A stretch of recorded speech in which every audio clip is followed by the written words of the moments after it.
하나님 말씀은 빌립보서 1장 7절로 8절에 있는 말씀을 보도록 하겠습니다.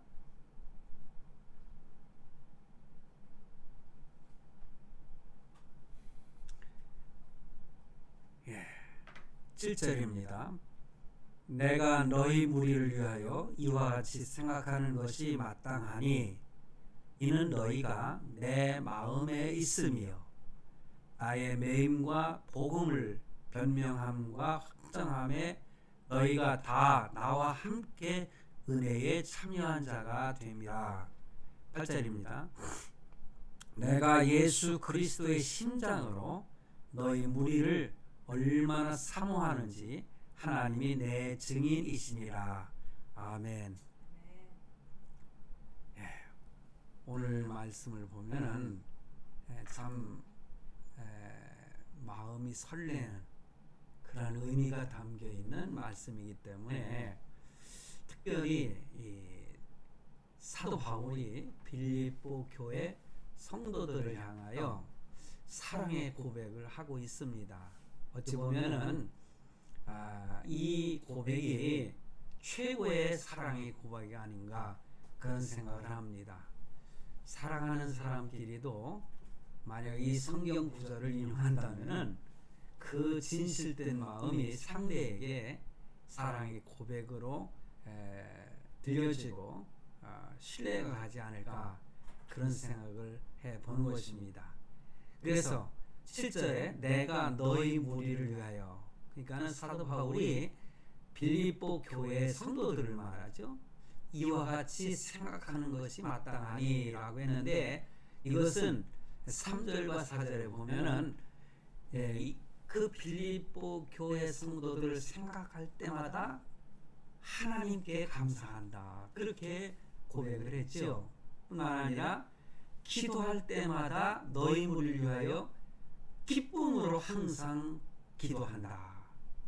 이것이 7절 말씀에 내가 너희 무리를 위하여 이와 같이 생각하는 것이 마땅하다 그렇게 고백을 하고 있는 것입니다. 그렇습니다. 이렇게 어떤 성도를 생각할 때마다 하나님께 감사한 마음이 들고 또 그를 위하여 기도할 때는 기쁨으로 기도를 하게 된다 그런 고백을 이미 했지만은 오늘 본문 말씀에서는 더 찡한 찐이라고 할 수 있겠죠. 더 진한 사랑의 고백을 하고 있습니다. 너희가 내 마음에 있으며, 그러니까 너희가 내 마음에 있다. 그러니까 빌립보 성도들이 사도 바울의 그 심장 속에 있다는 것입니다. 나의 매임과 복음을 변명함과 확정함에 너희가 다 나와 함께 은혜에 참여한 자가 됨이라. 그러니까는 복음을 전함에 있어서 하나님의 말씀을 가르침에 있어서 그리고 그 복음을 전하면서 여러 가지 어려움과 고통이 있었잖아요. 나의 매임과 그런 매임이라고 하는 것은 이렇게 묶여 있다는 뜻이잖아요. 그것은 감옥에 들어가 있다 그런 뜻이 되는 것입니다. 그러한 때에도 너희는 나와 함께 그것에 함께 참여했다 이런 말을 하고 있는 것입니다. 그러니까 너희가 내 마음에 있다 이렇게 표현을 합니다. 어찌 보면은 사도 바울이 또 성도들의 마음속에 있다라고 하는 의미도 우리는 생각해 볼 수 있어요.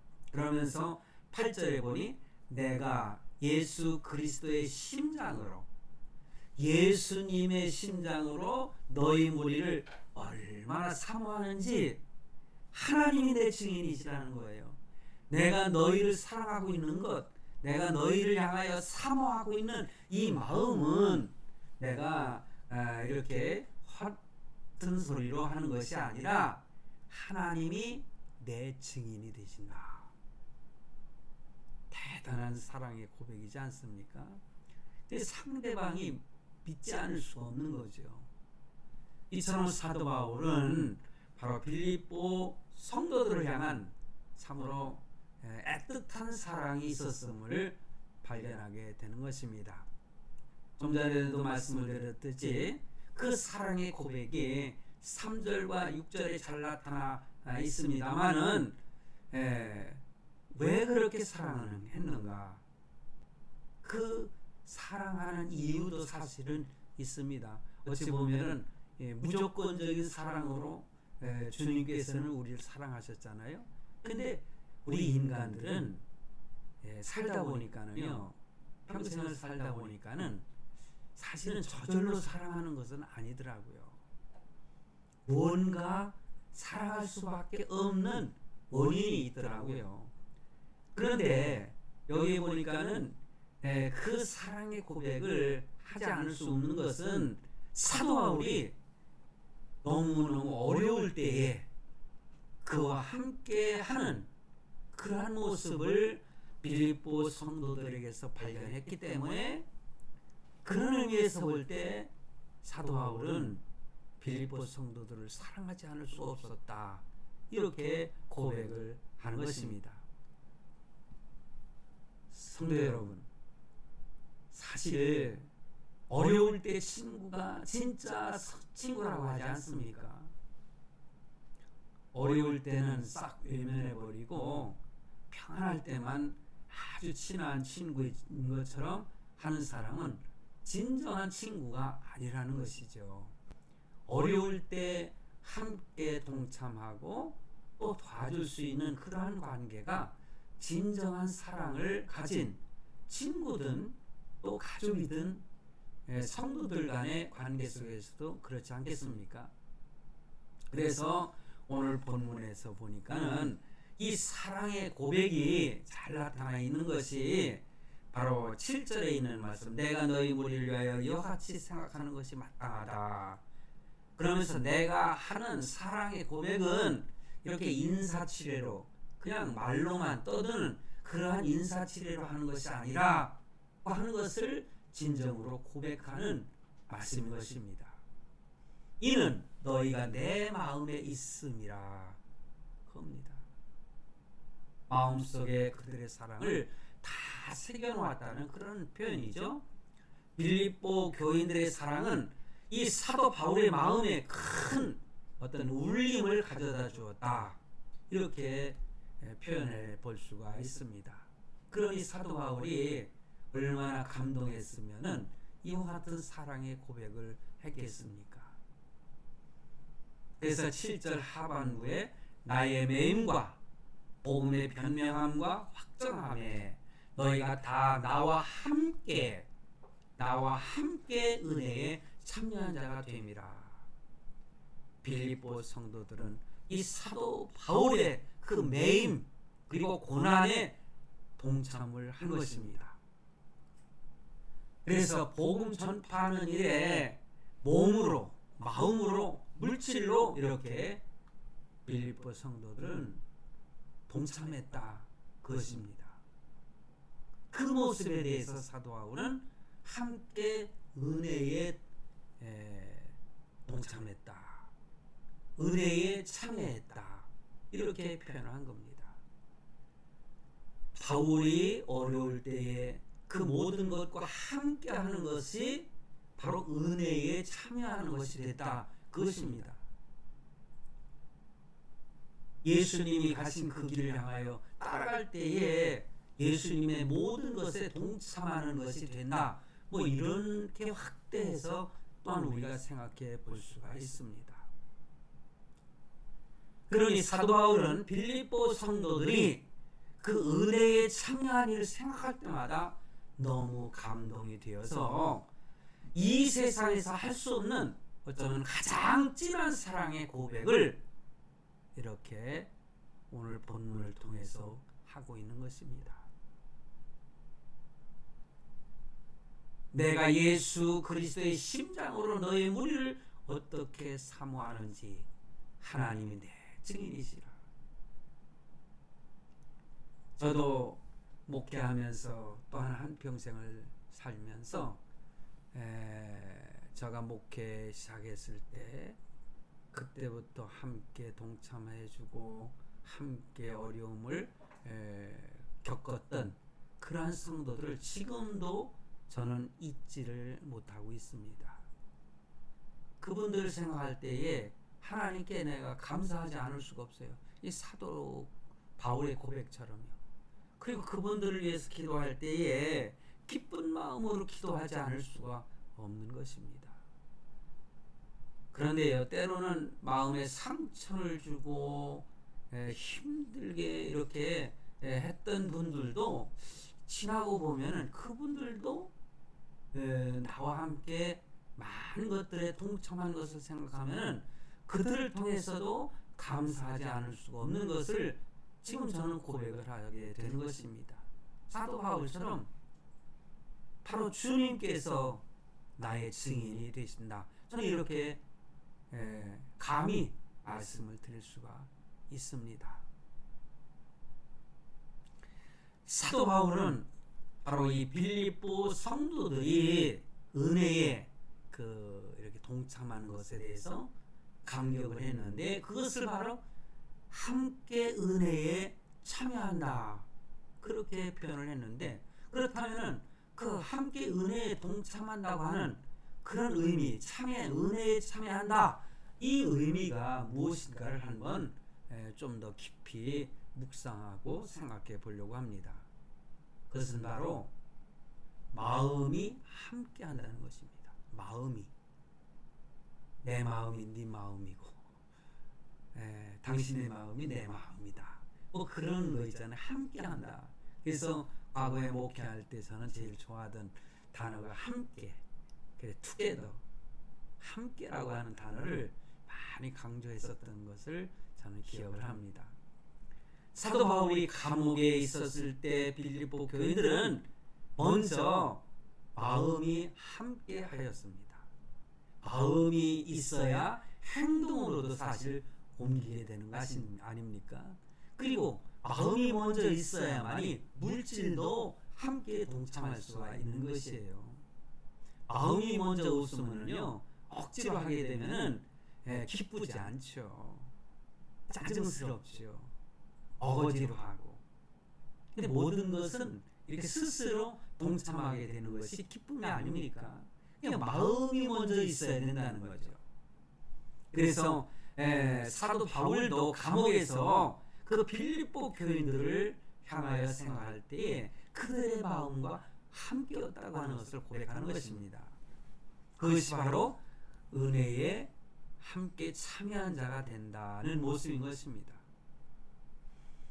바울과 같은 선교사나 또 목회자들에게 가장 큰 힘이 되는 것은 무엇일까요?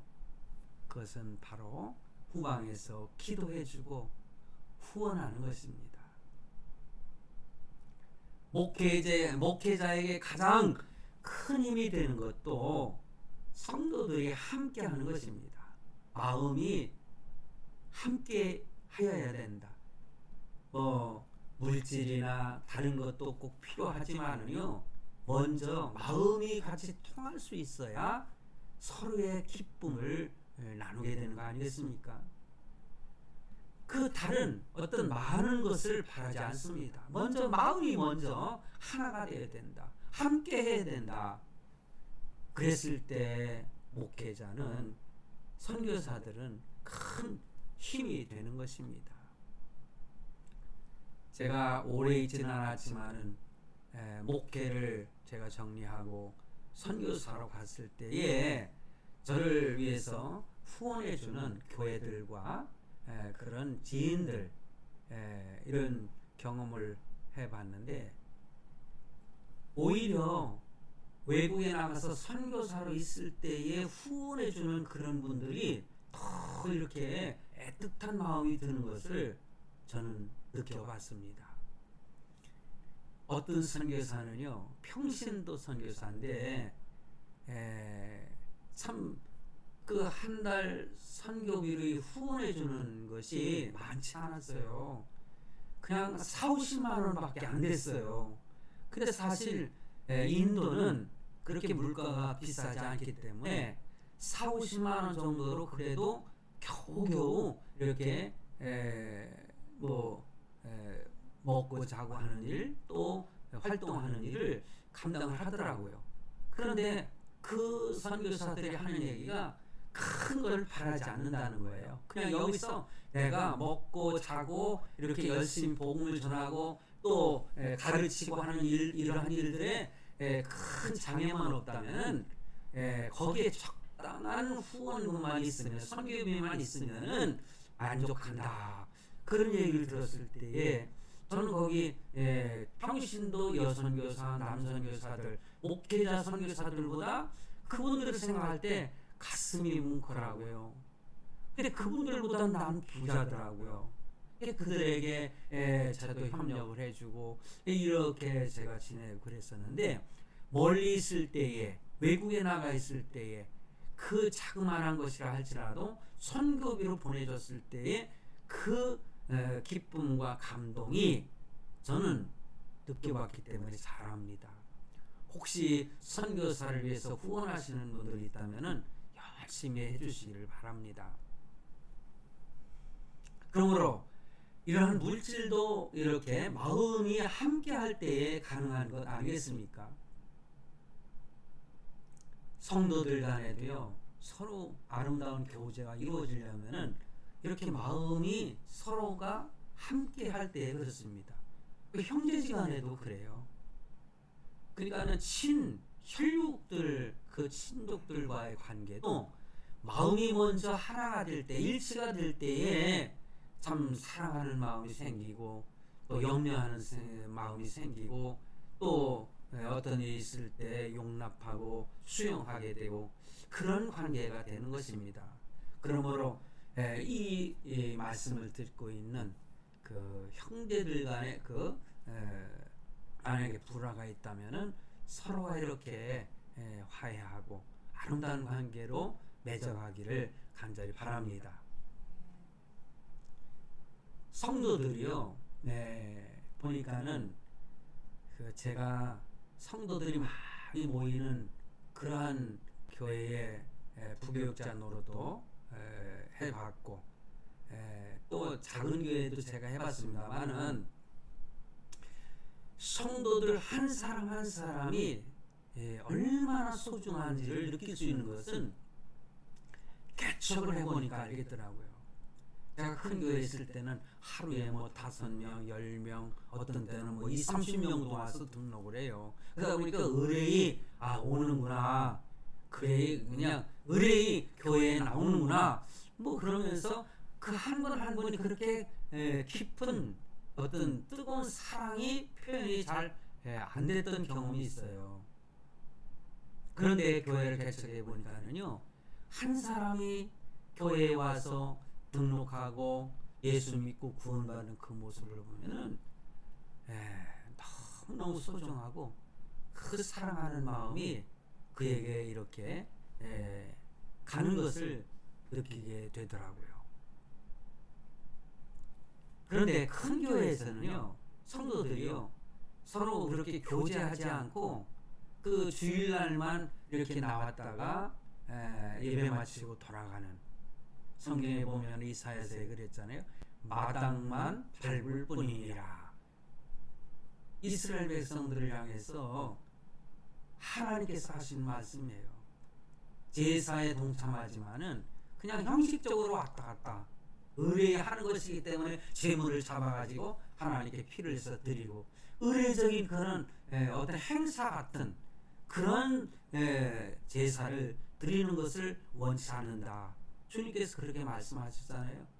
오늘날 예배는 하나님께 드리는 제사인 것입니다. 나를 제물로 하나님께 드리는 것입니다. 그런데 혹시라도 교회의 마당만 밟은 뿐이라 이렇게 하나님께서 말씀하신다면 얼마나 그 성도에 대해서 가슴 아픈 일이 되겠습니까? 여러분, 오늘 이 시간 예배에 동참하시는 것도요, 정말 온 마음을 다해서, 온 마음을 다하여 하나님을 사랑하는 마음으로 이 시간 여러분 자신을 제물로 드리시길 바랍니다. 만약에 어떤 사람이 함께 하다가 멀리 이사를 간다거나 외국으로 무슨 뭐라고 그래요, 이민을 간다거나 그렇게 해도 그 성도에 대해서 안타까워하고 아쉬워하고 보고 싶어하고 그런 마음이 없는 성도라면 얼마나 불행한 성도겠어요. 멀리 떨어져만 있어도 서로 보고 싶어하고 사모하는 마음. 빌립보 교회 성도들과 로마 감옥에 갇혀있는 그 사도 바울이 멀리 떨어져 있어도 서로 보고 싶어하고 안타까워하고 그런 마음이 충만할 때 서로가 그 사랑이 충만한 거 아니겠습니까? 그러므로 나는 당신이 보고 싶습니다 하는 그러한 말을 들을 수 있는 성도들과의 아름다운 관계, 함께하는 것입니다. 두 번째는요, 십자가를 함께 지는 겁니다. 마음이 하나가 되고 함께 했을 때 또 십자가를 또 함께 지는 것. 예수님께서도 그렇게 말씀하셨잖아요.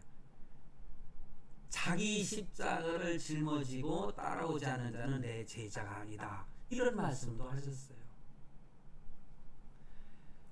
사도 바울은 빌립보 성도들에게 너희가 나의 매임에 함께했다. 매임, 여러분 고난당할 때 함께했다는 거예요. 감옥에 갇혀 있을 때 감옥에 그 수발드는 자까지 보내주지 않았습니까? 빌립보 성도들이요.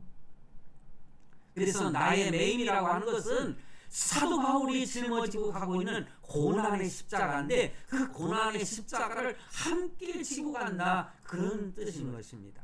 그처럼 주님의 고난의 십자가를 함께 지는 모습, 사도 바울이 지고 가는 그 십자가를 함께 지고 가는 것, 이것이 은혜에 참여하는 모습이다, 그런 것입니다. 이 세상에서 가장 큰 은혜가 무엇입니까? 지옥의 자식을, 저와 여러분은 예수 그리스도를 믿기 전에는 지옥의 자식이었잖아요. 사단의 자식이었잖아요. 그런데 천국의 자식으로 하나님의 자녀로 만들어준 그 십자가, 주님의 십자가, 이것이 큰 은혜가 아닐 수 없지요. 내가 친히 져야 하는 십자가로 생각하고 그 십자가를 바라보고 그 십자가를 함께 짊어지고 가야 되겠다고 하는 그 동참하는 자, 그것이 바로 은혜에 참여하는 자가 된다. 사실 예수님을 영접하고 구원받았다는 가장 확실한 표식이 뭘까? 그건 바로 기쁨으로 주님의 십자가를, 또 성도들의 십자가를 지고 함께 지고 가는 행동이라고 저는 생각을 해요. 그러므로 이제 우리는 예수님을 말이 아닌 행동으로 온전히 영접하였는가를 내 스스로에게 물어보시길 바랍니다. 결국 예수님을 영접했다고 하는 것의 증표는 뭐냐? 십자가의 길을 받아들이고 십자가의 삶을 선택하는 것입니다. 저는 어젯밤에 이상하게 마음이요 붕 뜬 것 같고요, 뭔가 답답하고요, 막 짜증이 나고요. 그런데 잠이 깨가지고 잠이 잘 안 오더라고요. 그래서 왜 그럴까? 그런데 사실은 원인이 있습니다. 저는 이제 당뇨 환자이기 때문에 이 당뇨가 수치가 높을 때, 그리고 수치가 낮아질 때, 이때는 이 정상적인 그런 상태가 아니거든요. 그러니까는 그래서 제가 얼른 체크를 해봤어요. 나와가지고 그랬더니 당이 떨어지질 않고 그대로 유지가 되고 있더라고요. 그러다 보니까는 마음이 이렇게 편하질 않고 그래요. 그래서 얼른 제가 인슐린을 맞고 좀 한두 시간을 갖다가 제가 컴퓨터를 보고 이렇게 했더니 이렇게 안정이 되더라고요. 그래서 다시 방에 들어가서 또 잠을 좀 청하고 했습니다만은 제가 왜 이 말씀을 드렸는지 모르겠네요. 그러니까 뭐라고 할까, 예수님을 따라간다고 하는 걸 표현하다가 제가 고난, 그것이 이제 나의 고난이라고 할 수가 있는데 내 몸에 있는 십자가라고 저는 생각을 했는데, 이제 그것이 이제 생각하다 보니까는 이런 그 예화가 제가 이렇게 나 스스로를 이렇게 말씀드리는 시간을 가졌는데 그렇습니다. 바로 저는 그것도 십자가라고 생각해요. 하나님께서 나에게 주신 십자가가 또 이거거든요. 그 사도 바울도 그가 눈병이 있었잖아요. 그래서 여러 사람들이 그 가시라고 표현하고 있는 사도 바울의 그 가시가 뭐냐? 어떤 사람들은 간질이다, 어떤 사람들은 안질이다, 뭐 이렇게 표현하는데 저는 간질병이 아니라 이 안질이라고 저는 생각을 해요. 저도 참 당뇨를 오랫동안 하다 보니까는 이 오른쪽 눈이 정상적이 아니거든요. 그런 것들이 막 몰려올 때는 막 이렇게 그 내 마음이 그 정상적이 아니고 그럴 때가 있어요. 그럴 때에 하나님께 기도하면서 주여 내 마음을 안정시켜 주시옵소서 이런 기도할 때가 많이 있습니다. 그렇습니다. 제가 또 한 번 드리고 싶은 거는 제가 살고 있는 모든 삶이 아주 풍요로웠다고 해서 내 마음이 안정되고 평안은 아니잖아요. 다 하나님께 맡기고 가야 되는 거 아니겠습니까? 그게 목회자의 길이고 목회자의 가정의 그 삶의 길이라 저는 생각을 합니다. 그래서 우리는 예수님을 따라가는 일에 있어서 좀 어려운 일과 힘드는 일이 있다 하더라도 우리는 서로가 그것을 함께 나누고 함께 기도해주고 여러분들도 사도 바울이 성도들에게 나를 위해서 기도해달라 이렇게 부탁하는 것처럼 저도 여러분들에게 저를 위해서 기도해 주시면 고맙겠습니다. 이렇게 말씀을 드리고 싶어요. 왜냐? 제 생명이 다하는 날까지 내가 복음을 전할 수 있을 때까지 저는 복음을 전하는 이러한 사명을 감당하고 싶은 그런 욕망이 있거든요. 자, 은혜에 동참하는 것이 또 뭐냐? 세 번째는 복음을 함께 전하는 것입니다. 뭐 지금까지도 거의 비슷한 말씀을 하고 있습니다만은 여러분 스스로도 나아가서 예수 믿으세요 하고 복음을 전할 수 있는 그런 삶이 될 때에 사도 바울이 복음을 전하고 여러분들도 복음을 전하고 빌립보 성도들도 복음을 전하고 이것이 은혜에 동참하는 것이다. 참여하는 것이다. 저는 그렇게 생각을 합니다. 그래서 결론적으로 은혜에 참여했다 하는 것은 이런 은혜를 받았다 아니면 축복을 받았다 하는 것하고 좀 저는 의미가 다르다고 저는 생각을 해요. 은혜에 참여했다고 하는 것은 은혜 받았다 그리고 축복 받았다 이거하고 좀 다른 의미가 있는데 그것은 바로 뭐냐? 그리스도의 고난에 동참했다 이런 의미가 된다. 저는 그렇게 생각을 해요. 그렇습니다. 은혜를 받은 것, 축복을 받은 것도 다 고난에 동참하는 것이지만은 바로 그리스도의 고난에 동참했다. 그런 말씀이 바로 참여했다. 복음에 참여했다. 그런 말씀으로 결론을 맺을 수가 있겠습니다. 물론 하나님께서 우리를 축복해 주시지만은 그 축복을 사명으로 발전시키는 그런 사람이 진정으로 은혜 받은 사람이다. 저는 그렇게 생각을 해요. 그 사명 때문에 때로는 큰 어려움을 당해도 이 사도행전에 나오는 제자들처럼 하나님 때문에 능력을 받고 고난받는 것을 기뻐하면서 사도 바울이 뭐라고 고백을 했어요? 이제야 내 몸에 예수의 흔적을 가졌다. 이렇게 표현합니다. 저도 그런 고백을 하나님께 드리고 있습니다. 그런 고백을 할 수 있는 모습이 바로 진짜 은혜를 받은 사람의 모습이다. 갈라디아서 6장 17절에 보니까는 이후로는 누구든지 나를 괴롭게 하지 말라. 내가 내 몸에 예수의 흔적을 지니고 있노라. 예전 성경은 가졌노라. 그렇게 표현을 해요. 그래서 지금 내가 가지고 있는 흔적이 무엇인가? 이제 나이가 들다 보니까는 많은 관계가 그렇게 원활하지 않습니다. 성도들과의 관계도 그렇고 또 지인들과의 관계, 친구들과의 관계도 그렇습니다. 그런데 오늘 사랑하는 성도 여러분, 오늘 말씀 서로 아름다운 관계로 사도 바울과 빌립보 성도들이 이렇게 참 뜨거운 사랑으로 사랑을 고백하는 것처럼 오늘 저와 여러분도 이러한 삶을 통해서 하나님께 큰 영광을 돌릴 수 있기를 주님의 이름으로 축복합니다.